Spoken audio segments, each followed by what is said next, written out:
আজকে মূলত একটা কথা শেয়ার করব। কয়েকদিন আগে আমি আমার পেজে অফার দিয়েছিলাম।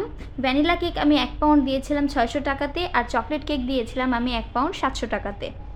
তো সেই ভিডিওটা দেখে বা সেই পোস্টটা দেখে অনেকে আমাদেরকে ইনবক্সে কাস্টমাইজ ডিজাইন দিয়ে বলছেন যে আপনি তো 600 টাকা পাউন্ড বলেছেন, আপনি তো 700 টাকা পাউন্ড বলেছেন। সেখানে কিন্তু আমি ক্লিয়ারলি মেনশন করে দিয়েছিলাম যে ওখানে সিম্পল ডিজাইন নিতে হবে কিংবা আমার পছন্দ মতো ডিজাইন নিতে হবে। তো যখন আমি কাস্টমারকে বলি যে আমাদের পছন্দ মতো ডিজাইন নিতে হবে বা সিম্পল কোনো ডিজাইন নিতে হবে যেটা কিনা আমরাই অ্যাজ এ রেফারেন্স আপনাকে দেখাবো, তখন সে বলে কেন আমি যে পিকচারটা দিয়েছিলাম সেটা তো অনেক বেশি সিম্পল। আপনি কিভাবে জানেন যে এটা অনেক বেশি সিম্পল? আপনার কাছে যে কেকটা সিম্পল লাগছে আমাদের কাছে বানাতে গেলে মনে হবে অনেকটা কষ্টের, বা আমাদের কাস্টমাইজেশন চার্জটাও সেখানে অ্যাড হয়। তো কষ্টের কি কষ্টের না, বা সিম্পল বা খুব গর্জিয়াস, এই জিনিসটা আপনি কিভাবে ডিসাইড করছেন? ডেকোরেশন দেখে আপনার কাছে মনে হচ্ছে এটা অনেক বেশি সিম্পল, কিন্তু আমরা যারা কাজ করি তারা জানি যে এই কাজটা করতে গেলে আমাদের কতটুকু খাটনি যাবে।